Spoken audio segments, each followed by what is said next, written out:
Baik. Baik, Bapak Ibu sekalian, selamat siang. Ya, ya.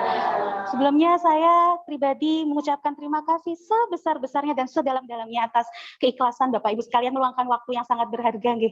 1 jam ini kita akan sama-sama ngobrol tentang budaya positif. Sebetulnya budaya positif itu apa sih begitu? Lalu nanti kita akan lihat bagaimana sih cara menerapkan budaya positif di sekolah, di keseharian kita. Dan yang paling penting di sini adalah saya ingin berbagi karya saya yang sebetulnya ala kadarnya Bapak Ibu. Saya yakin Bapak Ibu bisa membuat yang jauh lebih luar biasa, tetapi semoga semangat berbagi ini bisa menjadi awal kita sama-sama mewujudkan budaya positif di sekolah kita.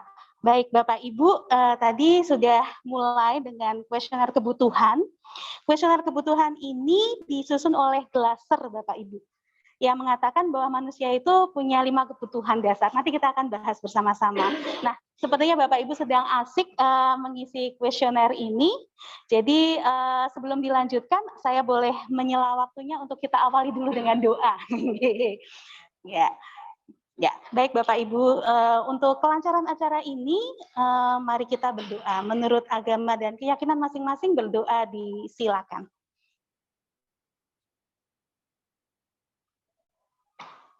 Selesai. Baik, Bapak Ibu, apakah kira-kira 5 menit masih cukup untuk melanjutkan mengisi kuesioner terlebih dahulu sebelum nanti kita bersenang-senang? Itu artinya apa sih angka-angka itu begitu loh? Ini menunjukkan kepribadian loh nanti Bapak Ibu, menunjukkan apa yang paling dibutuhkan. Kira-kira Bu Sofi paling butuh apa ya?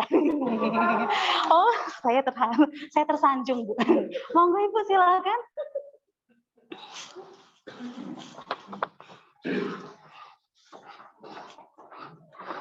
Monggo Bu, iseng-iseng saja ini.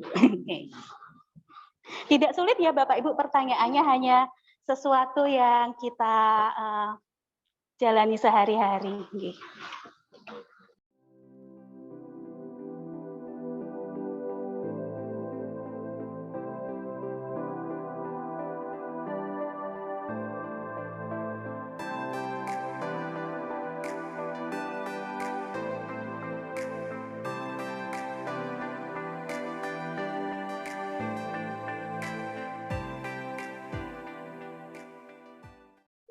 Baik, Bapak Ibu. Sepertinya sudah selesai ya, Bu. Nanti kita simpan untuk nanti. Kita mau bermain-main dulu, Bapak Ibu. Nah, kita mau bermain kepalan tangan. Saya yakin Bapak Ibu di sini punya kepalan tangan semua. Tapi sebelumnya Bapak Ibu, saya sudah vaksin 3 kali, jadi saya boleh buka masker nggih, Bapak Ibu? Oke. Gimana Bu? Oke. Baik Bapak Ibu, yuk mari kita kembali ke zaman kecil dulu. Kita akan main gunting batu kertas. Gunting sweet Bu, sweet. Tim berpasangan yang tidak punya pasangan. Oh belum ada Pak. Berarti pink sweet gitu ya Bu. Pokoknya pink sweet gitu. Oke, baik. Bu Lita bisa bersama Bu Lis mungkin MGMP lokal. Oke. Karena kita bermain berpasangan. Oke. Tuh, kertas. Oke, Pak Is, mohon berkenan menjadi pengawas kami ya Pak, kalau terjadi kecurangan. Oke.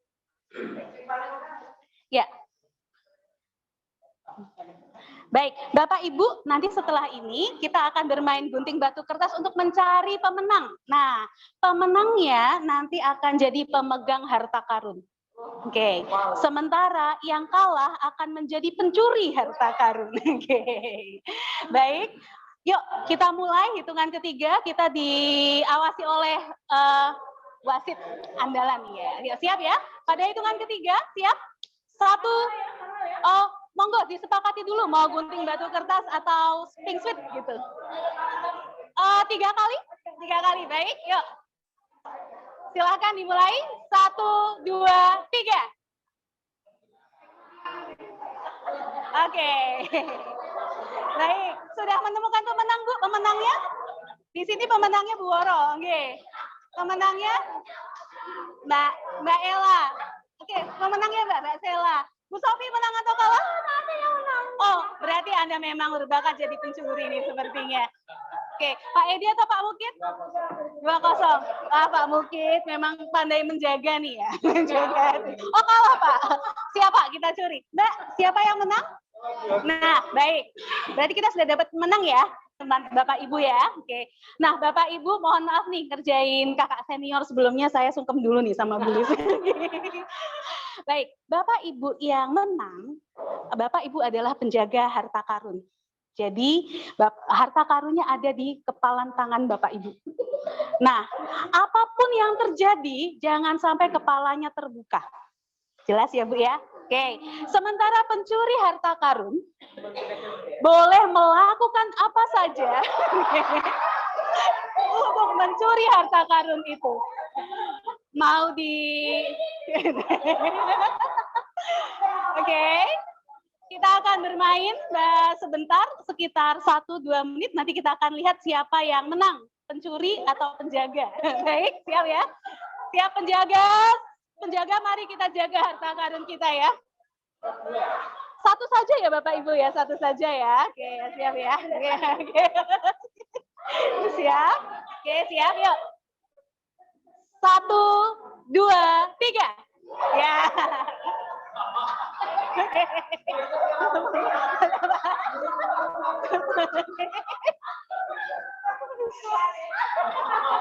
Baik, baik. Sudah menang, Bu? Oke, baik. Ini malah Pencurinya, Pak. Oke. Baik, Bapak Ibu, sebentar saja sudah cukup seru ya, Bu ya. Saya ingin dengar refleksinya. Ini coba. Mikrofon kecil. Oh iya, iya. Nah, tapi ini game bukan sembarang game, Bu. Ada maknanya setelah ini. Nah, coba mungkin dari kelompok yang paling ini ya, Bu ya. Paling heboh. Kelompoknya siapa ya, Bu ya? Kakak Sofi. Bagaimana, Bu, yang menang penjaga atau pencuri? Penjaga. Penjaga. Oke. Bu Sofi, bisa diceritakan apa yang sudah dilakukan untuk mencuri tadi? Iya, saya sudah mencoba menggelitik, tapi ternyata penjaganya juga menggelitik saya. Oke, begitu. Jadi Saya pencuri yang takut ya. tidak terbuka ya? Tidak terbuka, tidak berhasil. Bu Tati, masuk sudah selesai Bu. Nanti dijaga. Boleh minta komentarnya. Kenapa sampai tidak mau mempertahankan? Iya, saya juga mempertahankan apa ya, iya. Jadi tidak. Ya, saya juga berusaha untuk juga menggelitik. Akhirnya tidak berhasil untuk membuka. Iya. Baik, baik. Terima kasih Bu. Mungkin saya ingin bertanya kepada idola saya Pak Mukit. Pak Mukit tadi yang menang siapa? Pak Mukit atau Pak Edi? Ya bukan saya. Oh ya jelas dong. Berarti gagal mencuri ya Pak? Oke. Boleh Pak. Apa yang sudah Pak Mukit lakukan untuk mencuri tadi? Menggelitik tapi nggak keren dia jadi. Baik. Adakah yang memakai strategi lain selain menggelitik? Oke, Bu. Bagaimana Bu strateginya? Ya.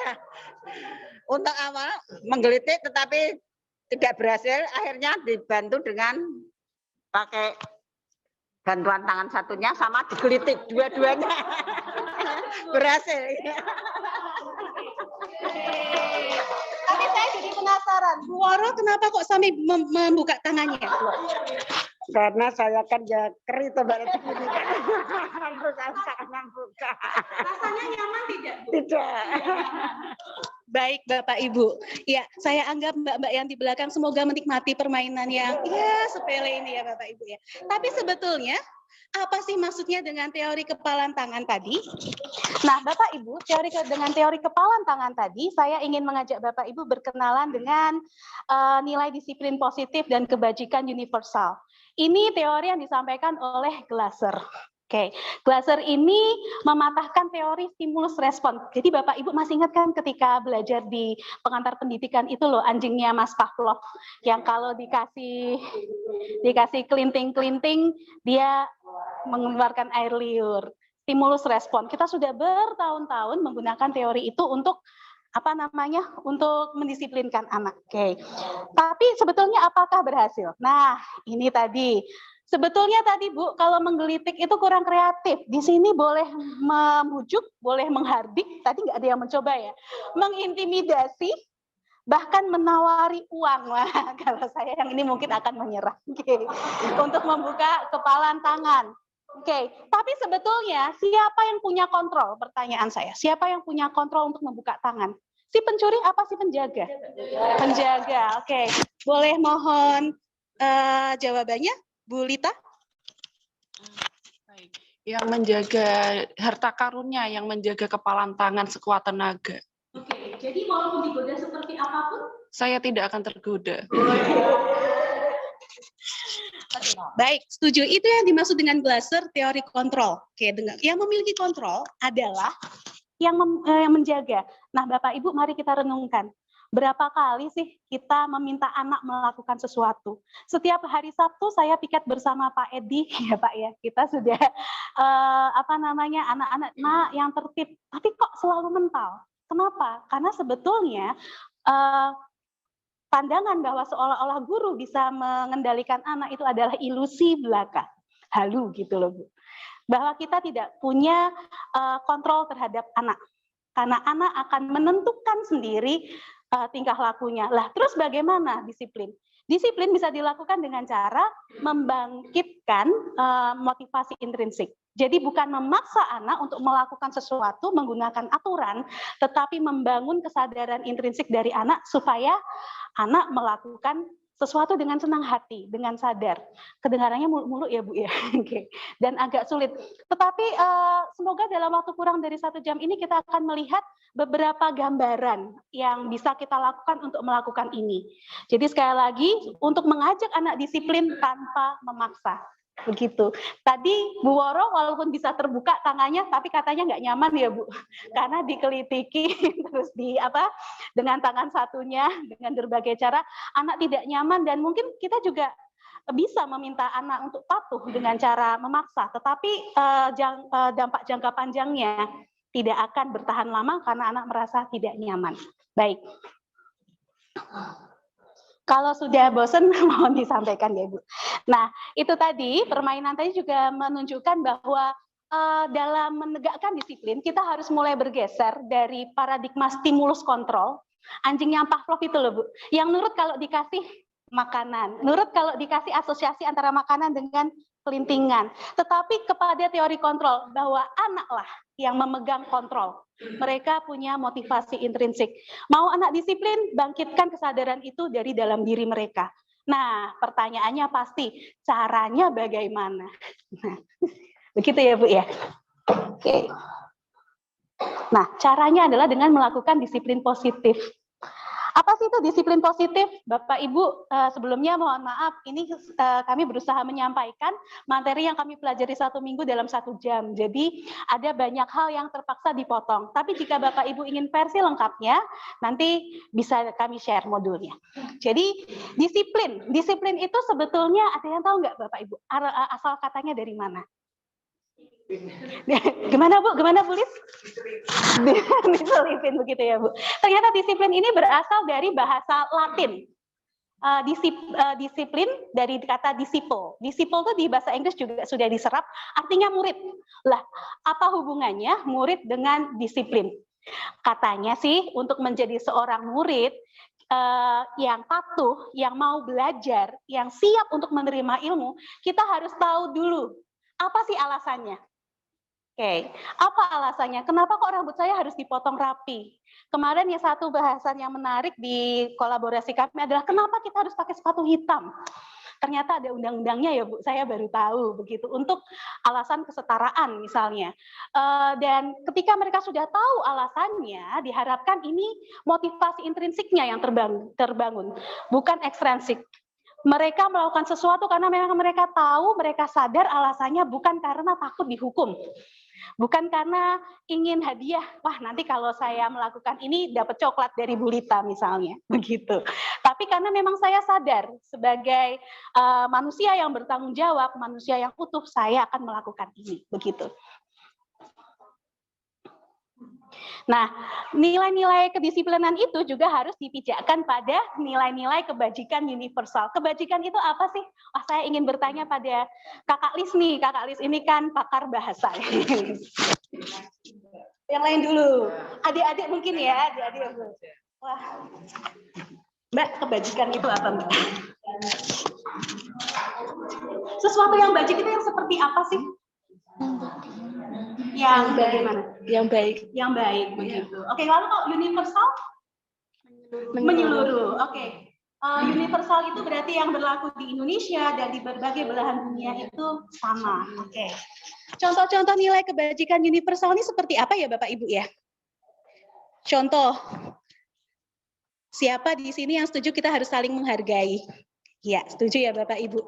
Kira-kira ada nggak tempat di muka bumi ini di mana ada orang yang tidak setuju bahwa kita saling menghargai? Kita harus saling menghargai.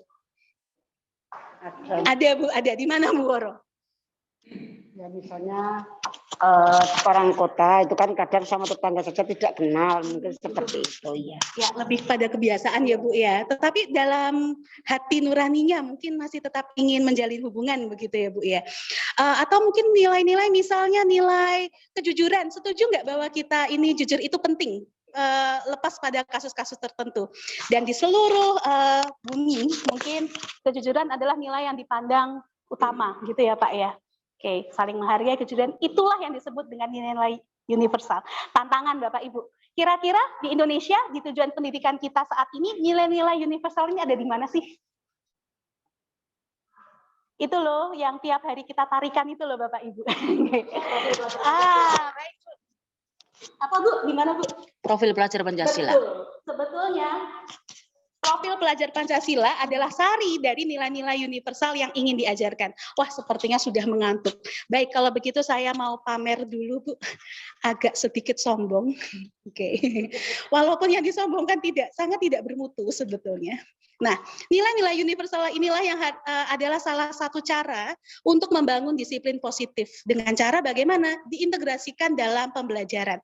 Nah, saya ingin pamer sedikit. Oke, apa yang sudah saya lakukan di kelas 8H kemarin.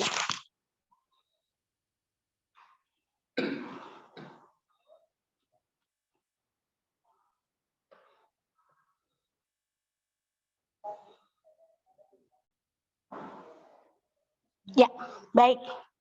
Ini adalah sekali merengkuh dayung 2-3 pulau terlampaui Bapak Ibu. Tugas CKP aksi nyata di platform Merdeka Mengajar juga.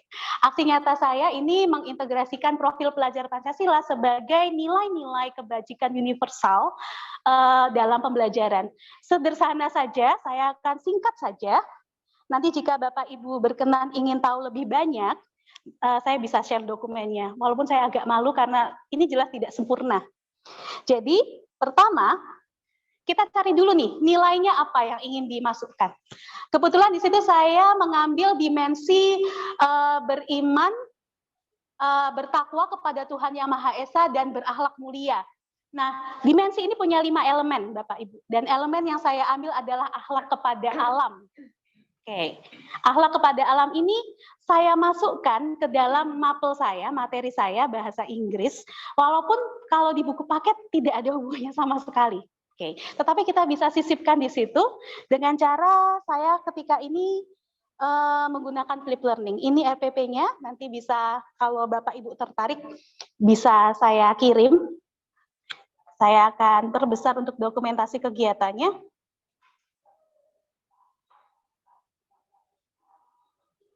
Baik, jadi kegiatannya diawali dari rumah. Anak-anak diminta mempelajari dulu materinya, sehingga di sekolah hanya tinggal mengulang lagi begitu. Dan karena waktu banyak terluang, karena sudah digunakan untuk belajar di rumah tadi, waktu yang di sekolah ini bisa digunakan untuk membangun pemahaman bermakna setelah ini pemahamannya dengan cara menstimulus mereka dengan masalah. Masalahnya di sini adalah masalah pencemaran lingkungan, yaitu penggunaan plastik. Nah, setelah itu anak-anak diajak untuk berdiskusi, lalu keterampilan abad 21-nya diletakkan di sini, yaitu dengan menggunakan Padlet. Ini Padlet untuk virtual Jamboard, Bapak Ibu bisa menggunakan banyak pilihan lain. Jamboard, apalagi ya Pak Eka ya? Bagaimana Bu? Papan-papan virtual seperti ini gitu. Dan kemudian hasilnya setelah itu satu perwakilan kelompok mempresentasikan hasil kolaborasinya di depan kelas. Ini kebetulan saya videokan anak kita yang cus lebih pintar dari saya ketika seusia dia ini. Oke, tetapi jika nanti tertarik melihat videonya bisa saya share. Lalu diajak menyusun simpulan dan refleksi dan tugas tidak dilakukan di sekolah karena ini memakan waktu. Itulah gunanya kita menggunakan teknologi dan di sini teknologi yang saya gunakan adalah Google Sites. Jadi semua materi saya letakkan di Google Sites, termasuk video dan segala bahan ajarnya. Tapi yang terpenting bukan di situ Bapak Ibu. Yang terpenting adalah nilai kebajikan universal yaitu kecintaan, akhlak kepada alam tertanam dan ini terlihat dari umpan baliknya. Ini anak yang tadi saya ceritakan jauh lebih pandai dari saya, bahkan menulis umpan balik dalam bahasa Inggris, walaupun perintahnya dalam bahasa Indonesia. Dan saya mengutip di sini, dia bisa menyimpulkan, our plastic waste actually has a very big impact on the animals dan seterusnya. Jadi mereka sudah bisa menyimpulkan dari materi bahasa Inggris yang sebetulnya tidak ada hubungannya dengan akhlak kepada alam untuk mengambil nilai-nilai kebajikan universal. Demikian pamer saya yang jauh dari sempurna ini Bapak Ibu. Saya yakin Bapak Ibu nanti bisa memamerkan hal yang lebih baik dari saya. Gitu. Oke, baik. Izin kembali ke presentasi. Jadi itu tadi yang pertama, disiplin positif sekali lagi adalah disiplin yang dibangun dari dalam berdasarkan nilai-nilai universal. Sudah 2 poin. Kemudian, nah, jadi kalau boleh disimpulkan, nilai-nilai universal itu apa? Ini nilai yang disepakati secara tersirat dan tersurat, dan ini lepas dari latar belakang suku, negara, bahasa maupun agama. Jadi dimanapun sama, dimanapun kita berakhlak kepada alam, dimanapun kita berakhlak kepada sesama. Itu tadi nilai kebajikan universal. Nah, selain dalam pelajaran, dalam hal apa lagi ya? Oh ya, ini di Indonesia, tujuan pendidikan nasional kita, nilai-nilai kebajikan universal ada di sini. Yuk, ada berapa nih Bapak Ibu dimensi profil pelajar Pancasila? 6. Mbak ya harus sudah mulai menghafal nih. Oke. Jadi mulai dari tidak dalam urutan yang tepat, mandiri, benalar kritis, kreatif, gotong royong, kebinekaan global, beriman, bertakwa kepada Tuhan yang Maha Esa. Dan elemennya banyak sekali. Oke. Dan menariknya ketika saya membaca dokumen perundangan untuk profil pelajar Pancasila ini, banyak inspirasi yang bisa didapat untuk diterapkan dalam pembelajaran. Sayang waktunya tidak akan cukup ya Bu ya. Nah, selain dalam pembelajaran, tadi nilai universal ini bisa dimasukkan dalam keyakinan kelas. Dari praktik aksi nyata di platform Merdeka Mengajar, sepertinya ini ya Bu, saya justru yang ketinggalan dari Bapak Ibu sekalian. Bapak Ibu sudah lebih dulu melakukan ini ya Pak Mukit ya. Keyakinannya apa Pak? Tidak yakin. Kenapa sih kita perlu membangun keyakinan? Karena kalau jawaban bercanda nih ya Bu ya. Kenapa kita perlu membangun keyakinan? Nanti kalau saya yakin, kamu nggak yakin gimana? Gitu. Aduh. Wah, maaf ini ada masalah gangguan jaringan. Pak Eka, apakah bermasalah di sana Pak Eka? Lancar, oke. Mohon maaf ya Bapak Ibu, ini salah satu contoh, saya yakin internetnya nggak yakin sama saya. Oke. Jadi kenapa sih kita harus membangun keyakinan? Ini Bapak Ibu dasarnya, teori motivasi. Ini sebetulnya disampaikan oleh banyak sekali pakar, tapi salah satunya yang kita kutip adalah Diane Gosson. Bapak Ibu, kalau melakukan sesuatu itu sebenarnya karena apa sih? Contoh nih, tadi pagi saya berangkat bersama Babang tercinta, Babang Gojek maksudnya. Saya harus memakai helm. Apa kira-kira motivasi saya? Biar tidak ditilang. Maaf. Biar tidak ditilang polisi. Oh, biar tidak ditilang polisi. Berarti saya menghindari hukuman. Lalu, kira-kira motivasi saya yang lain apa lagi ya, Pak ya? Biar rambut. Sebentar, Bu. Biar rambutnya nggak badai. Rambutnya nggak badai, Bu. Saya pakai helm tetap badai, Bu. Tapi ya sama ya, menghindari ketidaknyamanan. Oke. Maaf, Pak. Biar menjaga keselamatan. Oh, iya. Seumpama Enggak, Pak. terjadi hal-hal yang tidak diinginkan, jatuh atau kecelakaan dan lain sebagainya. Terima kasih Pak Edi, jawaban yang sangat mulia, tapi sayangnya yang benar saya, Bu Sofi, Pak. Seharusnya motivasi yang baik yang disebutkan Pak Edi tadi, Bu. Kita melakukan sesuatu harusnya yang bawah, karena kita ingin menjadi orang yang diinginkan, yang kita inginkan. Karena saya menghargai diri saya sendiri. Ketika saya menghargai diri saya sendiri, saya tahu keselamatan saya penting. Harusnya seperti itu. Tapi yang benar adalah supaya tidak ditilang polisi. Nah, ini yang perlu diluruskan, mulai dari diri kita sendiri. Lalu bagaimana nih caranya untuk menggali semua ini di anak-anak dalam bentuk keyakinan kelas? Nah, Bapak Ibu, kira-kira keyakinan kelas itu ada berapa sih maksimal? Pak Mukid sudah buat keyakinan kelas? Oh, belum. Bu Oro, saya lihat pasti sudah buat keyakinan kelas. Ada berapa butir, Bu? Saya 12. Oh, 12, Bu. Wah, keren. Oke. Bu Endang pasti sudah buat, karena sertifikat aksi nyatanya paling banyak. Berapa butir, Bu? Saya membuatnya kira-kira 10 mungkin. Oh, 10, Bu. Oke. 10, 12, nggak banyak-banyak, Bu. Ternyata yang saya pelajari, berapakah jumlah keyakinan kelas paling banyak? Oke, ini tadi sudah ya, Bu ya. Oke. Langsung saja ke sini. Hanya 3 sampai 7 prinsip. Oke, tidak boleh terlalu banyak. Yuk, iya, kenapa, Bu? 3 sampai 7. Bu Waron, nanti jika berkenan saya share paparannya, Bu. Tenang saja. Oke, saya kembali ke sini, Bapak Ibu. Nah, ini hal yang perlu kita perhatikan supaya tidak salah dalam merumuskan keyakinan kelas. Yang pertama, keyakinan kelas itu abstrak bentuknya. Maksudnya begini, ketika saya membuat aturan, harus datang ke kelas tepat waktu, harus memakai sepatu hitam, harus, apalagi ya Bu ya, rambutnya pendek, potongannya tepat, kaos kaki berlogo. Itu tidak abstrak, Bu, itu konkret. Dan sebetulnya itu bisa diletakkan dalam payung besar, yaitu satu nilai disiplin. Betul sekali, Pak Mukid. Disiplin, tepuk tangan buat Pak Mukid. Oke. Atau misalnya dilarang membuang sampah di kelas, meletakkan buku pada tempatnya. Berarti nilai universalnya adalah kebersihan dan kerapian. Kenapa ini penting? Karena kalau kita membuat aturan yang sangat spesifik, begitu ada kasus baru, aturannya nambah, Bapak Ibu. Iya. Tapi ketika keyakinan ini besar, cukup abstrak, ketika ada perilaku baru, kita tinggal bertanya, menurutmu ini cocok nggak sama keyakinan kita? Begitu.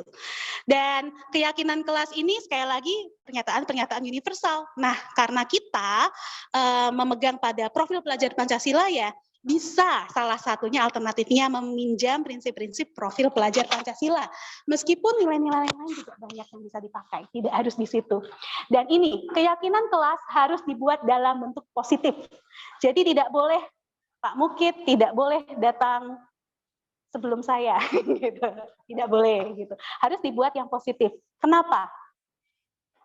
Ini tidak ada di modul sih, Bu, tapi saya ingat perkataan Pak Guru saya dulu. Kita itu ketika diberi perintah jangan, akan dilakukan. Itu saya banget. Oke. Jadi dibuatnya yang katanya otak manusia agak sulit mengolah negasi, kalimat dan pernyataan negatif. Jangan terlalu banyak supaya mudah diingat. Bayangkan pakai sepatu hitam, kaos kaki berlogo, rambut cepak misalnya, apalagi ya datang tepat waktu. Banyak sekali aturannya, diganti dengan satu kata disiplin. Oke, anak-anak kan lebih ingat itu. Dan ini harusnya sesuatu yang dapat diterapkan di lingkungan kita. Oke, dan semua warga sekolah hendaknya berkontribusi dalam menyampaikan gagasannya. Jadi bukan hanya kita sebagai guru yang menerapkan, tapi anak diajak curah pendapat dulu. Oke, dan yang paling bawah ini juga penting, Bapak Ibu. Keyakinan kelas bukan dokumen mati. Jadi selalu bisa ditinjau jika ada kasus baru. Walaupun dengan payung yang sedemikian luas tentunya akan lebih fleksibel begitu. Nah, Bapak Ibu, saya mau pamer lagi boleh ya Bapak Ibu ya? Karena tugasnya pamer, Bu. Sekali lagi mohon maaf, ini pamer yang sebetulnya Sebetulnya tidak terlalu bagus-bagus juga. Ini adalah keyakinan kelas, karena saya tidak punya anak walian, jadi saya buat di kelas saya, bahasa Inggris. Wah, oke.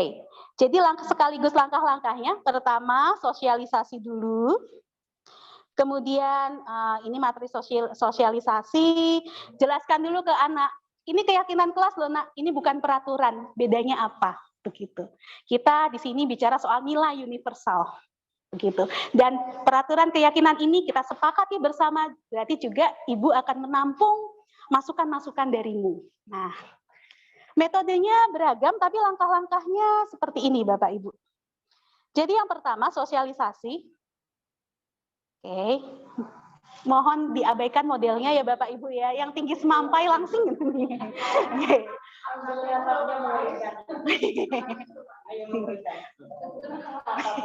Jadi salah fokus. Untung yang diperhatikan atapnya, bukan saya ya Bu. Lalu kemudian setelah itu ini Bapak Ibu, yang penting yang kadang kita lupa adalah mengajak anak untuk bercurah pendapat. Curah pendapatnya ini kebetulan kelas 8H, nanti Bapak Ibu lihat di pemetaan identifikasi kebutuhan, mereka itu anak-anak yang butuh kasih sayang. Jadi mereka suka berkelompok. Jadi ini curah gagasannya dalam bentuk kelompok.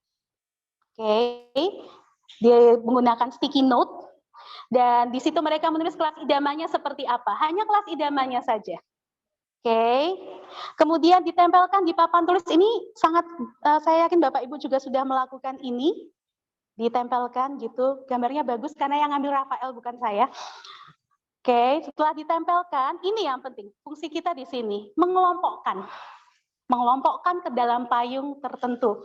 Nah, ini dari seluruh gagasan anak-anak ini yang banyak, 30 tentunya, karena 30 anak, kita carikan payung nilai-nilai kebajikan universalnya tadi. Dan dari 30 itu muncullah 4 nilai ini. Saya intip dulu ya Bapak Ibu. Menjaga kebersihan dan kenyamanan. Disiplin. Saling menghargai dan ini yang ketutup saya ingat sekali. Mereka ingin kelas yang bahagia. Saya tidak tahu nanti bahagia nanti perlu didefinisikan lagi. Jangan-jangan mereka bahagianya kalau saya kosong begitu, Bu. Tapi perlu didefinisikan ulang gitu. Kemudian setelah itu ditempelkan, oke, dan ditandatangani oleh seluruh anggota kelas menunjukkan mereka sepakat, termasuk saya juga menandatangani di paling belakang dan ditempel seperti ini. Mohon maaf, saya tidak estetik Pak Mukid, jadi saya kalau bikin apa-apa kotak-kotak begini ya Pak, ya maaf.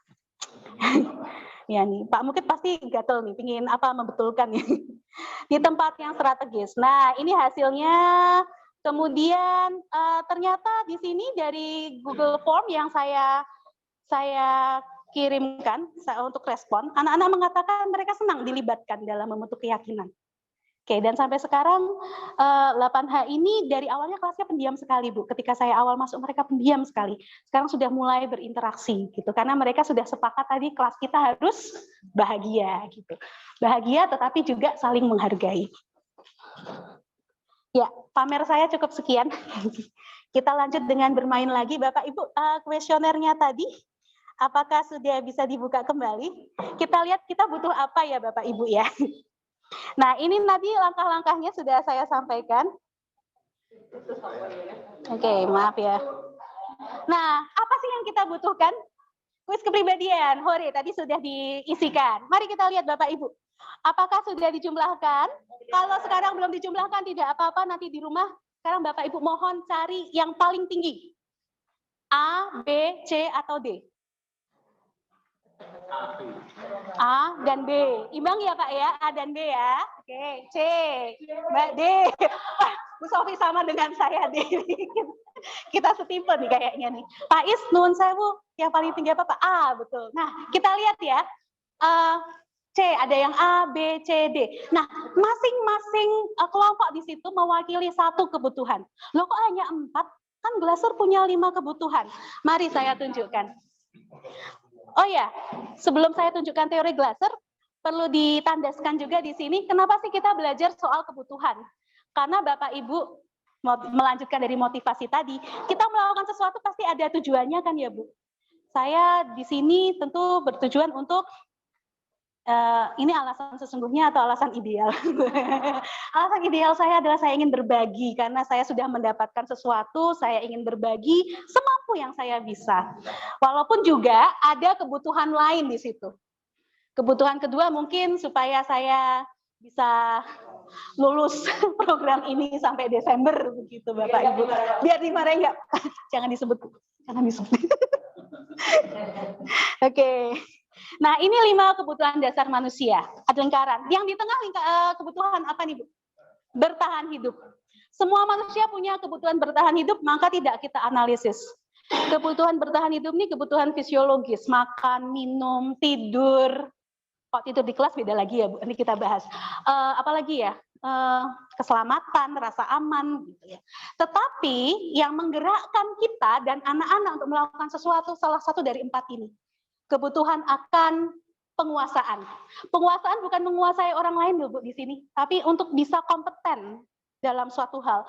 Kebutuhan untuk berprestasi, kebutuhan untuk merasa dihargai. Oke, itu penguasaan. Nanti kita akan bahas satu persatu. Yang kedua, kebutuhan akan rasa kasih sayang dan rasa diterima. Wah, siapa nih yang butuh kasih sayang nih kayaknya nih. Dan kasih sayang ini bukan macam anak-anak galau sekarang, tapi mereka yang dengan kebutuhan kasih sayang dominan ini sangat suka ketika dalam satu kegiatan diajak berinteraksi, kerja kelompok, presentasi, berkomunikasi, berdialog, mereka suka sekali itu, gitu. Kemudian ada yang suka kebebasan. Nah, anak-anak seperti ini mungkin teringat beberapa ya, Bu, ya, murid-murid kita. Kalau disuruh malah tidak dilakukan. Kalau di kelas hobinya tidur-tiduran. Oke. Kalau diminta mengerjakan, ya tidak mengerjakan, justru main mengganggu temannya. Ini anak ternyata bukan mereka nakal ternyata, karena mereka punya kebutuhan akan kebebasan. Nanti kita akan bahas kenapa. Oke, lalu kebutuhan akan kesenangan. Nah, anak yang seperti ini nih sukanya bermain-main. Oke, dia suka sesuatu yang fun, yang mengembirakan, dan dia suka menghibur orang lain. Gitu. Nah, Bapak Ibu siap kita interpretasi kuesionernya? Ya, siap. Jika Bapak Ibu memiliki nilai paling tinggi di kelompok 1, artinya Bapak Ibu butuh kasih sayang. Faiz, teman saya Pak Faiz. Faiz. Oke. Pak Mukid, yang mana Pak Mukid? Siapa yang butuh kasih sayang? Pak Mukid deh ya Pak ya. Oke. Oh iya Bu, betul Bu. Jangan-jangan ada satu lagi, Bulis juga butuh kasih sayang. Oke. Aduh, saya jadi ke ini Bu. Kalau dilihat di sini orang yang butuh kasih sayang itu ya senang berteman, senang ngobrol gitu ya, senang berbicara, ingin orang-orang menyukai kita, ya enggak? Ingin membuat orang-orang bangga bahwa saya adalah bagian dari komunitas ini dan sangat peduli pada apa yang dipikirkan orang lain. Saya teringat salah satu murid saya ini Bu, kalau di kelas 8 kalau diajar di bagian depan itu kan ada kaca. Yang dipandang saya pikir saya Bu, saya GR, ternyata dia memandang wajah-wajahnya sendiri. Dia ingin tampil cantik begitu dan senang bertemu orang baru. Oke. Lalu Bapak Ibu yang nilainya kelompok 2 paling tinggi adalah Bapak Ibu yang memiliki kebutuhan akan penguasaan. Bapak Ibu butuh ruang untuk berprestasi, diberi ruang untuk mengembangkan diri. Ada yang mendapatkan ini dan berkenan berbagi. Oke. Yang pasti ini bukan saya, Bu. Yang dua ini. Apalagi yang bagian ini, Bu. Saya ingin ruang kerja dan meja kerja saya rapi, ini bukan saya banget ya, Pak ya. Oke. Lalu penampilan sangat penting bagi saya, ini bukan saya banget. Tapi anak-anak seperti ini nanti dilihat dari pemetaan kebutuhan yang sudah dilakukan, ternyata anak-anak kita banyak yang ini Bu, yang memiliki kebutuhan penguasaan. Atau mungkin karena saya ambil sampelnya kelas unggulan mungkin, saya tidak tahu. Oke. Dan kemudian yang C paling tinggi. Nah, yang C paling tinggi adalah, bisa tebak Bapak Ibu, kebebasan. Jadi anak yang tampil ogah-ogahan, males-malesan, tidak mau mengerjakan PR, dibilangin, ternyata mereka hanya butuh kebebasan. Lah, bagaimana saya mengajar kalau dengan merdeka seperti itu? Kan kita butuh aturan. Iya, betul. Ada solusinya Bapak Ibu. Memberikan pilihan.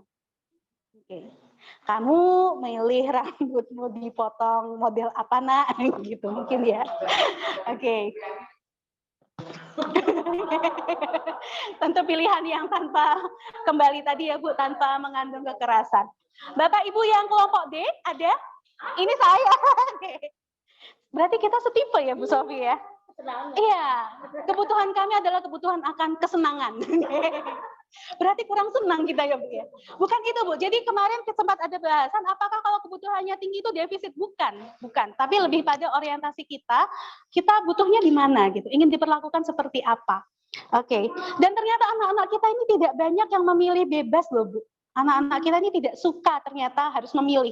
Mungkin itu sebabnya kalau saya melakukan diferensiasi di kelas 7, itu jatuhnya akan mengumpul lagi. Ternyata karena mungkin tipe anak kita adalah tipe anak yang tidak suka kebebasan, tapi suka yang sistematik, yang penguasaan tadi. Begitu. Tapi yang senang ini sering tertawa, tidak sendiri ya Bu ya. Oke, kemudian punya koleksi, senang lelucon, terus senang membuat orang lain tertawa, suka bermain. Terus sekolah itu segala sesuatu dianggap menyenangkan, suka bernyanyi dan menari dan suka lelucon. Ini kemarin kami bertiga menganalisis bersama. Ternyata yang fenomena yang muncul adalah seperti ini. Kelas 7A itu tertinggi di kebutuhan akan kesenangan. Jadi kalau seperti itu berarti kita harus ajak bermain. Game based learning mungkin. Tetapi yang kedua tetap penguasaan. Oke. Kelas 9H yang dianalisis Bu Ratna itu tertinggi di penguasaan. Tetapi yang nomor 2 adalah kasih sayang. Jadi mereka butuh pertama-tama diberi ruang, tapi juga tetap dihargai sebagai manusia. Nah, anak 8H, ternyata kebutuhan tertinggi adalah kasih sayang. Yang kedua penguasaan. Mungkin karena remaja di masa-masa yang sedang mencari jati diri, membangun relasi dengan sesamanya, jadi wajar seperti itu. Nah, Bapak Ibu nanti jika ingin melihat lebih detail apa saja yang dibutuhkan, ini ada di sini. Dan saya akan dengan senang hati berbagi modul begitu. Ini definisinya tadi yang sudah kita bahas. Saya akan langsung pamer tahap keempat. Tahap ketiga ya Bapak Ibu ya. Ini adalah identifikasi kebutuhan dasar yang saya lakukan di kelas 8H. Caranya sama Bapak Ibu, kuesioner ini diberikan ke anak, tetapi dalam bentuk Google Form. Kemudian hasilnya dianalisis, dan hasilnya adalah seperti ini. Oh ya, ini tujuannya tentu untuk mengetahui profil, lalu menganalisis langkah intervensi. Bukan hanya tahu, tapi intervensinya seperti apa. Respondennya 8H, 40 item, ini berdasarkan Glaser, lalu waktu dan tepatnya seperti ini. Nah, ini identifikasi kebutuhannya. Tampak bahwa 40% siswa kelas 8H butuh kasih sayang, yang diikuti dengan penguasaan, sama-sama dominan.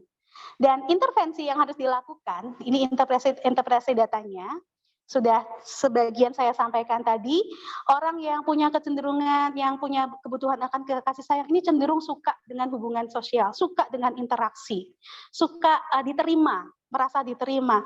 Dan mereka ini, yang menarik ini, mereka belajar karena suka pada gurunya. Oke, ini yang penting, informasi yang penting. Berarti kita harus membawa diri supaya kita disukai, tetapi tidak dianggap teman begitu, tetap sebagai manajer dan suka bekerja dalam kelompok. Itu sebabnya tadi ketika pembuatan keyakinan saya mengajak mereka berkelompok gitu. Mereka suka didengar intinya. Dan untuk yang butuh penguasaan ini mereka ingin merasa kompeten, diakui prestasinya, punya harga diri, dianggap berharga, diakui, dihormati. Dan ini yang paling penting adalah mereka suka segala sesuatu yang sistematik, yang rapi. Mereka tidak suka pilihan. Mereka suka kepastian, gitu. Berbeda dengan anak yang kebebasan, begitu ya, yang suka diberi pilihan. Nah, lalu intervensi apa yang dilakukan? Ini rencana saya belum saya lakukan, Bu. Karena mereka butuh kasih sayang, yang pertama pembelajaran harus kolaboratif, harus interaktif, membuat mereka berhubungan satu dengan yang lainnya, saya dengan mereka, mereka dengan temannya, begitu. Dan saya karena tadi anak ini sangat suka belajar karena suka sama gurunya. Oke, itu yang pertama, maka menyediakan diri sebagai teman dalam tanda kutip. Jadi bukan teman, tetap saja kita harus menjaga bahwa kita ada di posisi manajer. Posisi teman ini nanti kita akan bahas di 5 posisi kontrol guru, ada kelemahannya.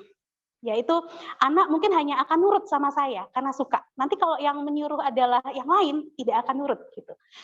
Oke.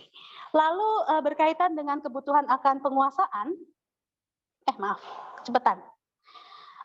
Ya ini, pertama karena mereka ingin diakui, ya umpan baliknya dong yang harus kuat begitu. Kita harus memberikan apresiasi yang berfokus pada kekuatan murid. Berarti mereka tidak ingin dilihat jelek. Mereka tidak ingin direndahkan. Berarti dicari potensinya bagaimana.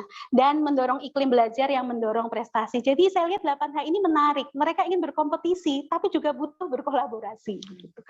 Unik sekali ternyata, dan itu tidak saya sadari sebelum melakukan analisis kebutuhan. Jika nanti Bapak Ibu tertarik untuk melakukan analisis kebutuhan dasar ini, bisa digunakan kuesioner ini, cara analisisnya pun seperti itu, begitu. Ya, baik Bapak Ibu, sesi pamer selesai. Kita akan main ke restitusi sekarang. Oke. Ada berapa orang di sini ya, Bapak Ibu ya? Restitusi itu apa sih Bapak Ibu? Namanya aneh ya. Kira-kira gini, tanya dulu deh. Ini idola saya setiap piket hari Sabtu, Bu. Pak Edi. Pak Edi, kalau ada anak melanggar, kira-kira apa yang perlu dilakukan, Pak? Monggo, Pak. Kalau ada yang melanggar ya biasanya saya tanya, mengapa kamu melakukan itu? Dan kalau enggak dasi, biasanya dasi atau rambut, kamu sudah membaca tata tertibnya dan aturannya. Setelah itu saya pinggirkan dulu, terus nanti kita beri apa ya, wejangan lagi gitu. Ya. Terima kasih Pak. Ini mungkin juga sering kita lakukan ya Bapak Ibu. Ketika ada anak yang salah, kita beri wejangan, kita beri hadiah, dielus-elus agak gimana begitu. Tapi ternyata sekali lagi, itu adalah, ternyata ini menurut modul loh Bapak Ibu, ini adalah eksternal gitu ya, motivasi eksternal gitu. Bagaimana cara mengubahnya menjadi internal? Dengan melakukan restitusi. Restitusi ini ada 3 langkahnya, saya cepat saja ya Bapak Ibu ya. Oke.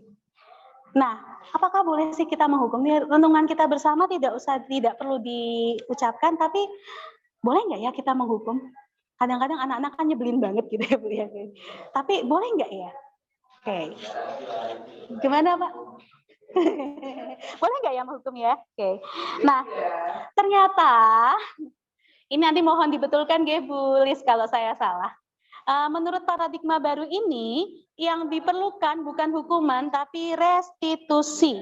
Nah, restitusi itu apa? Jadi anak betul seperti Pak Edi tadi, diberi kesempatan untuk memperbaiki kesalahan mereka.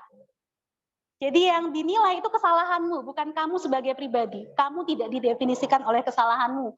Lalu setelah kesalahan ini bisa diperbaiki, mereka dikembalikan lagi ke kelompoknya. Oke. Kemudian selain itu, mereka restitusi ini juga mengajak anak untuk mencari solusi sendiri. Jadi kita hanya menuntun, mengarahkan gitu. Nah, ini saya mau pamer lagi demonstrasi saya, tetapi sekali lagi ini tidak sempurna dan mohon maaf kalau soundnya, editing videonya agak kurang rapi karena selesai dalam 1 hari. Begitu. Jadi ini sebentar lagi mungkin daripada mendengarkan saya, bosan Bu, lebih baik menonton anak-anak yang melakukan restitusi, ini praktek restitusi. Kasusnya dari kisah nyata, yaitu anak kelas 8H yang selalu merasa sedih setiap kali jam istirahat karena tidak kebagian jajanan di kantin. Posisi paling jauh, Bu. Jadi mereka sering curhat, saya nggak dapat jajanan, begitu. Oke, sebentar ya Bu ya. Oke, semoga bisa terputar.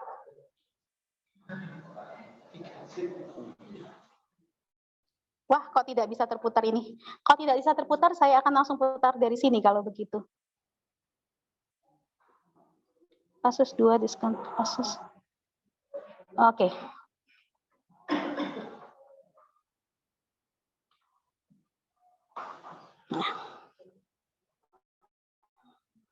Nah, sudah tampil ya Bapak Ibu ya.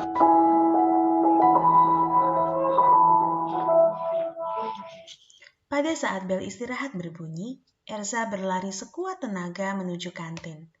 Ia tidak ingin kehabisan sosis bakar kesukaannya. Saking bersemangatnya, ia menabrak Maila. Maila pun terjatuh. Buku yang dibawanya ikut terjatuh dan basah terkena minuman. Mereka pun terlibat adu mulut dan berkelahi. Beruntung teman-teman segera melerai dan mengajak mereka menemui Bu Anita, guru piket hari itu.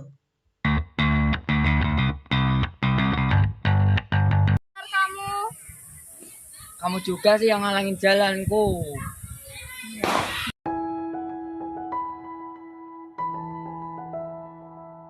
Selamat pagi Maila, Erza. Ibu dengar tadi kalian berkelahi. Apa benar?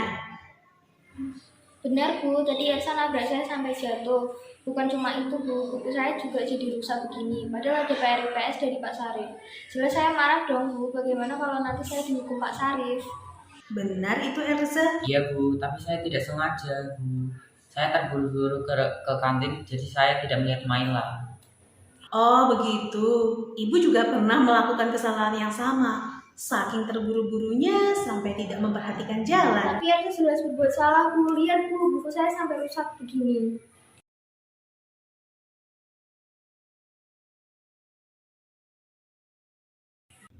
Maila, wajar jika kamu marah. Jika ibu di posisimu, ibu juga pasti khawatir akan kena hukuman karena buku PR ibu rusak. Tetapi di sini, yuk, ibu tidak tertarik mencari tahu siapa yang salah. Ibu lebih tertarik bagaimana kita bisa memecahkan masalah ini. Nah, apakah kalian mau bekerja sama untuk menyelesaikan masalah ini? Iya Bu. Erza, kamu tentu punya alasan kan? Kenapa kamu berlari sekencang itu menuju kantin? Iya Bu, kelas saya paling jauh dari kantin. Kalau tidak cepat, pasti tidak dapat. Padahal pagi ini saya tidak sarapan Bu. Jadi ya saya berlari secepat mungkin ke kantin Bu. Erza, kelasmu paling jauh ya dari kantin? Ibu jadi ingat dulu ketika ibu masih SMP, kelas ibu juga paling jauh dari kantin. Akhirnya setiap jam istirahat ibu berlari secepat mungkin menuju kantin supaya tidak kehabisan gorengan favorit ibu. Padahal berlari melalui lorong sekolah itu melanggar peraturan ya nak, bisa membahayakan orang lain. Bukan begitu? Iya Bu, benar banget. Tetapi karena kurang sabar dan hati-hati, kamu jadi menabrak Maila ya. Iya Bu, saya menyesal. Dan Maila, ibu mengerti bahwa buku IPS itu sangat penting buatmu. Tetapi apakah bertengkar dapat menyelesaikan masalah? Coba kamu renungkan, ada tidak cara lain untuk memecahkan masalah ini? Iya Bu, dipikir-pikir saya tidak perlu bertengkar. Saya hanya mau Ersa bertanggung jawab Bu. Saya tidak mau dihukum karena ini. Itu saja. Baik Erza, Maila, masih ingat keyakinan sekolah kita? Ingat Bu, saling menghargai dan bertanggung jawab.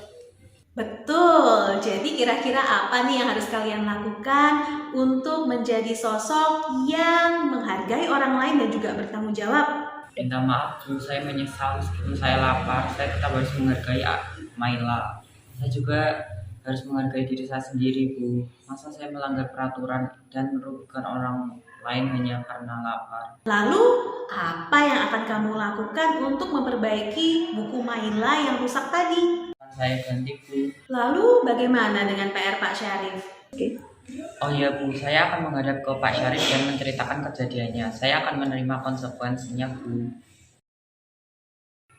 Saya setuju Bu, kami akan menghadap Pak Syarif dan menerima konsekuensinya bersama. Baik, kalian sudah menemukan jalan keluar dari permasalahan ini. Rencana kalian juga cukup baik. Nah, segera laksanakan ya nak. Baik Bu.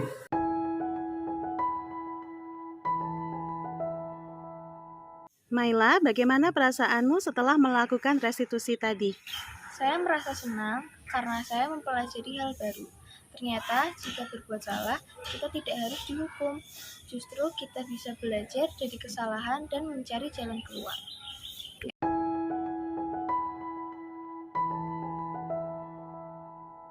Terima kasih Bapak Ibu, itu tadi contoh dari kisah nyata, diinspirasi dari kisah nyata. Editan tidak rapi, tetapi yang penting bukan editannya Bu, dan bukan pada gorengan atau letak kantin yang paling jauh. Tetapi pada segitiga restitusi. Nah, apa itu segitiga restitusi? Segitiga restitusi ini adalah langkah yang kita lakukan ketika kita ingin mengajak anak untuk belajar dari kesalahannya. Dimulai dari pertama, jika Bapak Ibu amati tadi adalah menstabilkan identitas. Kita harus membuat mereka sadar dulu, menggeser dari paradigma gagal menjadi paradigma sukses. Artinya, kamu salah dan berbuat salah itu wajar. Semua manusia pernah berbuat salah. Ibu juga pernah berbuat salah. Tapi kita tidak tertarik mencari siapa yang salah loh ya. Kita tertarik untuk mencari jalan keluar. Dan setelah identitas stabil, baru kita masuk ke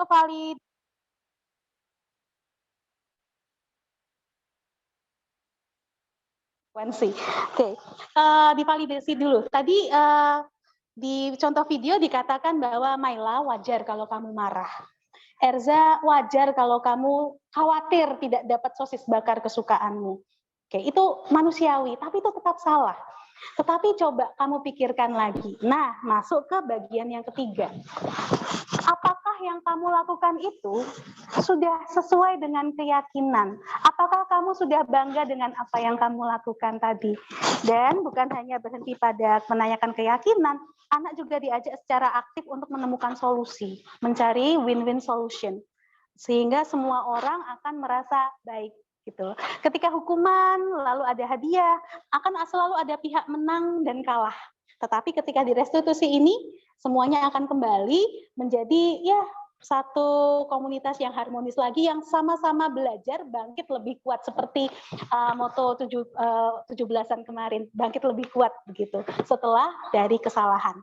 Begitu Bapak Ibu. Nah Bapak Ibu kayaknya nggak seru kalau saya saja yang memberikan. Yuk kita bermain-main bersama.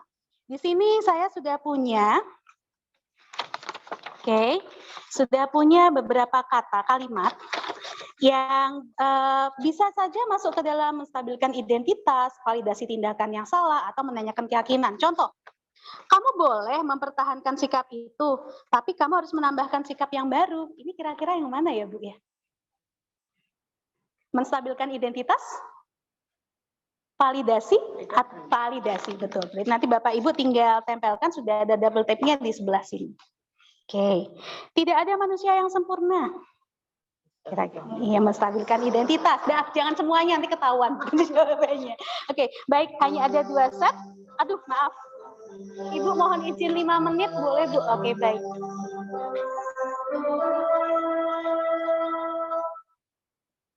Saatnya pulang. Bapak Ibu guru jangan lupa absen. Terima kasih.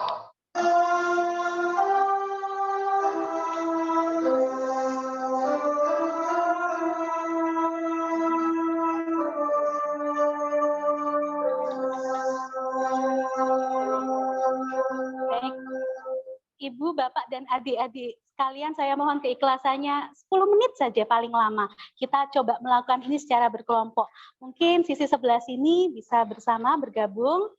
Lalu di sisi sebelah sini bisa bergabung bersama. Monggo Bu, silakan. Bisa langsung ditempelkan. Oke. Monggo Bu, silakan. Oke. Tenang Bapak Ibu, ini aktivitas terakhir. Oke.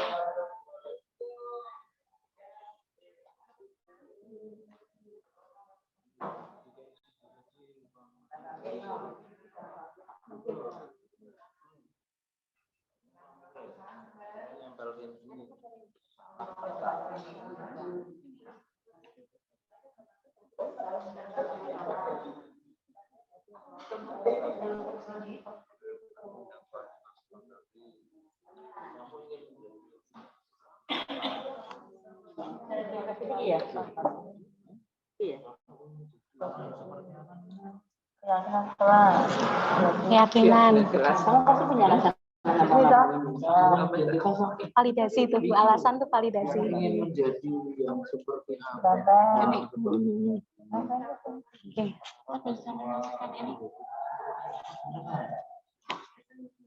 Kita tidak tertarik mencari siapa yang salah, tapi ingin mencari solusi. Oops.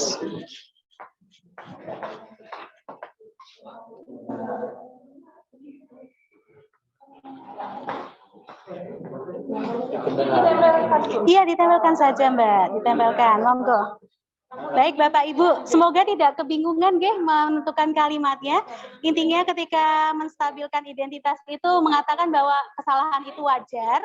Validasi itu menyatakan bahwa kamu berbuat salah, tapi pasti ada alasannya. Dan kita coba belajar dari alasan itu. Lalu kemudian yang terakhir adalah menanyakan keyakinan, disandingkan dengan keyakinan, nilai kebajikan universal, dan mencari jalan keluar. Oke.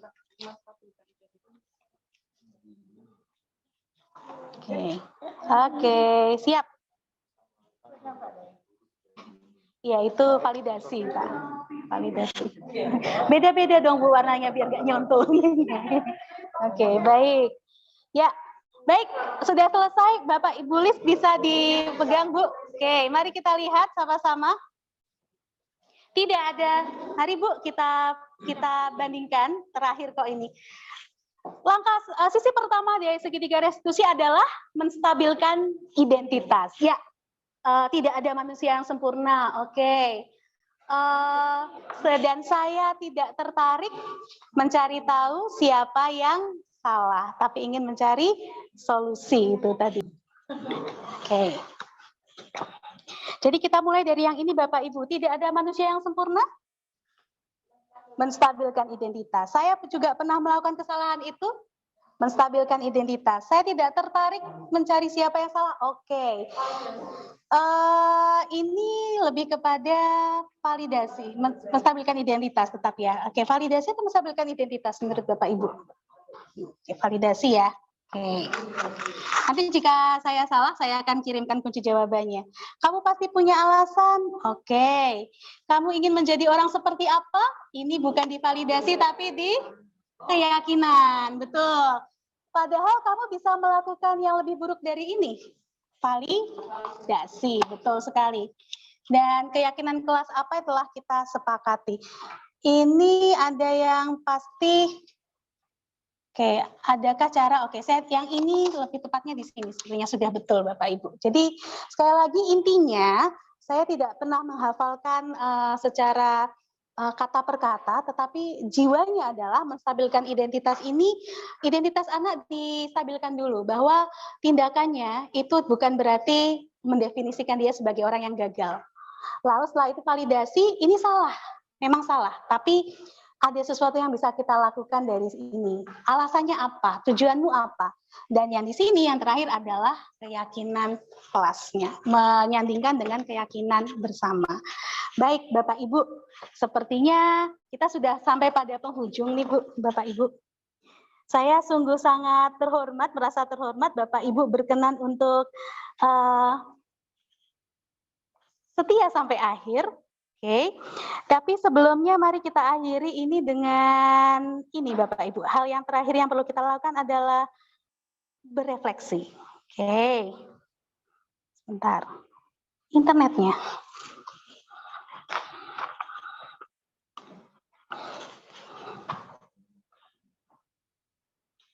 Nah, ini. Sudah? Oke. Ya, kita kembali ke sini bahwa restitusi tadi adalah salah satu langkah di mana kita bisa mengambil peran sebagai manajer, posisi kontrol manajer. Ngomong-ngomong, posisi kontrol guru itu di kelas ada 5. Yang pertama menghukum, oke, ini kita hindari. Yang kedua membuat rasa bersalah. Kamu nggak kasihan ya sama ibu. Nanti kalau sampai ibu dipanggil Bu Muji gimana? Tidak boleh. Oke. Yang ketiga adalah teman. Ayolah. Lakukan ya demi ibu ya, gitu kan. Kita kan friend gitu kan. Lalu yang ini juga perlu dihindari karena bagus, ramah, tetapi anak mungkin hanya akan patuh pada kita, tidak pada yang lain. Dan kita menghindari ini. Kemudian yang keempat, ini adalah posisi yang terus terang masih saya sering dominan saya lakukan, pemantau. Menyandingkan antara kelakuan, tingkah laku dengan aturan. Kamu berbuat seperti ini, aturannya begini, ya sudah. Konsekuensinya seperti ini. Tapi ternyata yang betul bukan hanya sebatas pada menyandingkan dengan konsekuensi, tetapi pada posisi kontrol manajer di mana kita bisa mengajak anak untuk membangun kesadaran intrinsik sehingga mereka bisa menemukan solusi dan bangkit menjadi manusia yang lebih baik. Kedengarannya mudah ya Bu, tapi saya yakin tadi Bapak Ibu mungkin sadar ketika sudah 10 menit ya Bu, maaf ya. Seperti video tadi Bu, video tadi yang saya lakukan bikin skripnya sekian lama. Bukankah akan lebih mudah kalau memarahi? Iya enggak Pak? Mudah memarahi, tapi cara instannya memarahi, memberi hadiah. Tetapi mari kita berusaha untuk berusaha lebih lagi memberi satu langkah ekstra setelah mengajak anak untuk menyandingkan pada keyakinan, yaitu mengajak mereka untuk membangun kesadaran dan membuat mereka tahu nih salahnya apa, alasannya apa, dan bagaimana mereka bisa memperbaikinya. Begitu.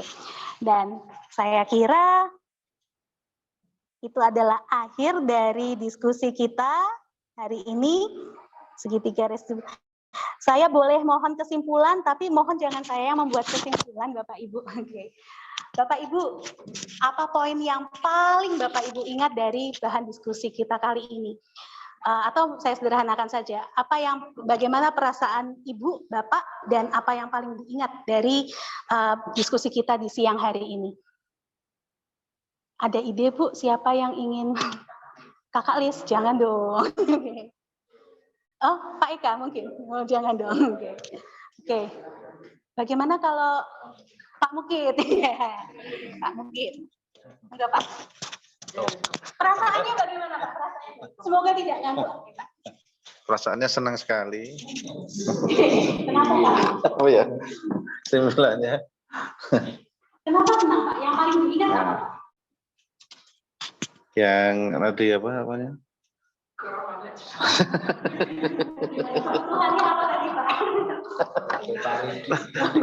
terjadinya kesepakatan kelas.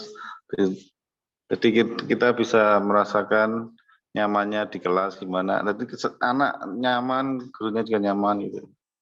Gitu ya. Langkah nyata Pak, satu ya? Untuk menerapkan budaya positif.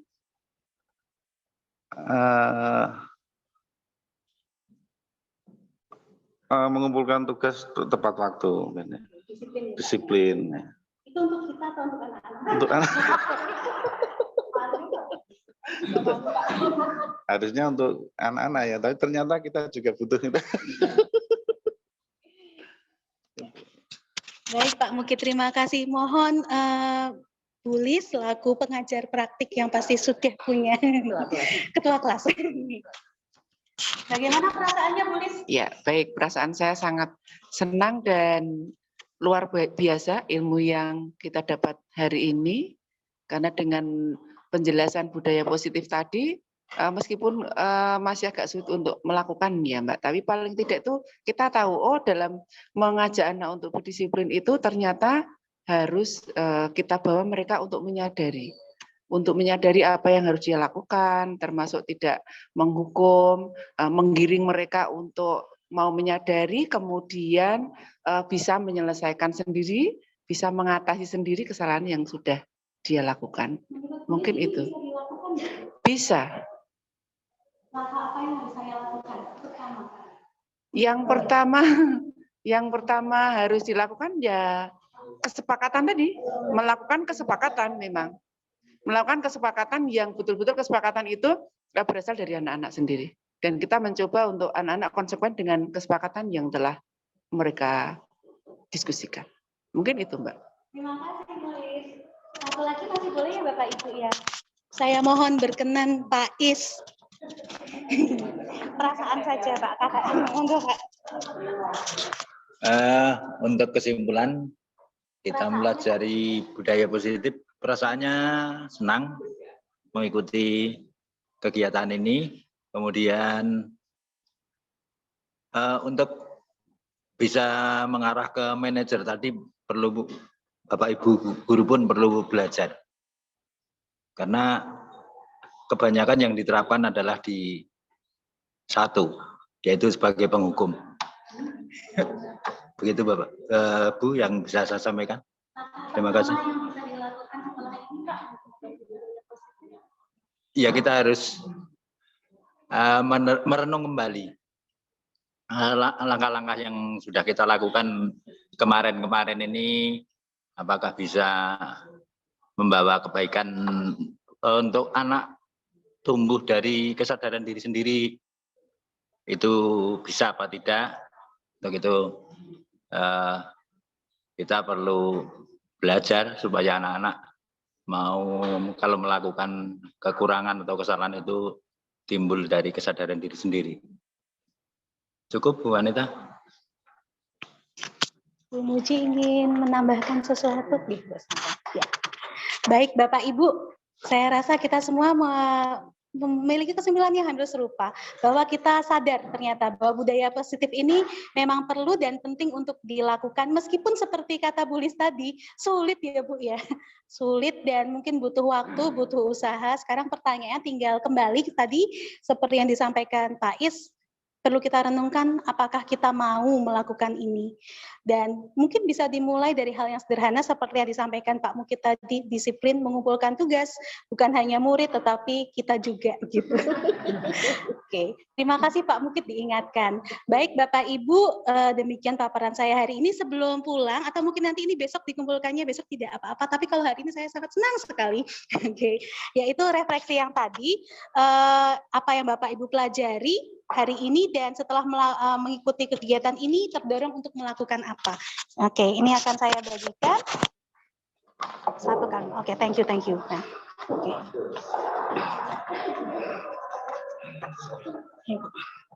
Siap, Bu. Ya, Bu. Ngasih Mbak. Ya. Jika saya pribadi, mungkin yang paling mencerahkan saya adalah kebutuhan tadi. Ternyata kita sendiri sering tidak sadar apa yang kita butuhkan, gitu. Dan ini bisa jadi inspirasi untuk kelas.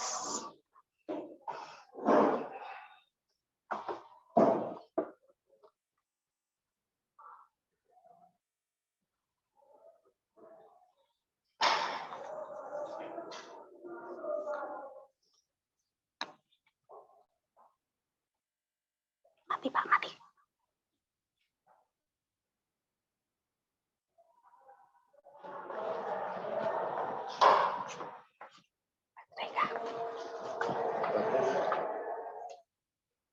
Tenang, tambah.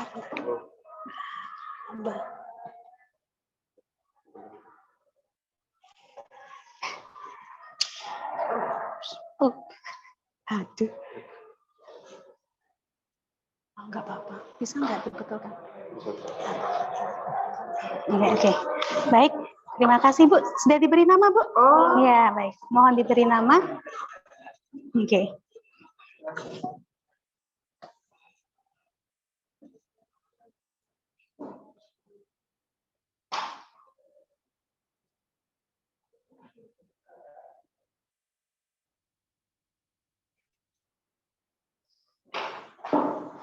Ya, terima kasih.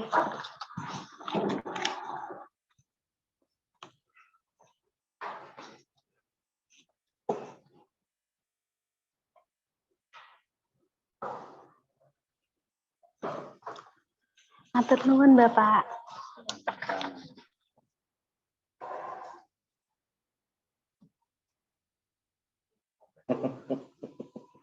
Oke. Terima kasih Bu. Dalam Bu. Monggo Pak. Ya. Bapak Ibu sambil menyelesaikan lembar respon mungkin ya itu untuk kenang-kenangan Bu, supaya nanti bisa berefleksi atau jangan-jangan nanti Mbak Ibu ingin menerapkan di kelas masing-masing, ingin mengidentifikasi kebutuhan anak ini apa sih begitu, bisa digunakan. Jika butuh referensinya dari mana, nanti saya akan berikan modulnya. Oke, baik Bapak Ibu, terima kasih atas kebersamaan kita selama 1 jam ini. Saya secara pribadi sekali lagi mengaturkan terima kasih setulus-tulusnya kepada Bapak Ibu yang sudah berkenan menyisihkan waktu untuk mendengarkan, belajar bersama, berdialog kita hari ini tentang budaya positif dan diseminasi aksi nyata, beberapa aksi nyata yang sederhana yang sudah saya lakukan. Baik, Bapak Ibu, semoga walaupun sedikit apa yang kita bahas hari ini bisa memberikan manfaat. Oke, amin. Tidak usah ada sesi tanya jawab ya Bapak Ibu ya. Karena saya takut ditanya nih. Oke, baik. Akhir kata saya selaku pembawa acara dan yang menyampaikan aksi nyata hari ini. Mohon maaf jika dalam menyampaikan materi, tingkah laku, tutur kata, pasti ada terselip 1-2 kesalahan. Tetapi akhirnya mari kita akhiri pertemuan kita hari ini dengan doa dan sebelumnya salam penggerak. Semoga kita terus tergerak untuk menerapkan budaya positif di sekolah kita mulai dari diri sendiri. Demikian. Bagaimana Bu Lis? Mari kita ucapkan bersama salam dan bahagia. Oke. Baik Bapak Ibu, sebelum kita undur diri dari ruangan ini, mari kita berdoa. Menurut agama dan keyakinan masing-masing berdoa disilakan. Selesai. Sekali lagi terima kasih Bapak Ibu, terima kasih sedalam-dalamnya. Terima kasih Bu. Ini Bu. Aduh, selesai. Oke.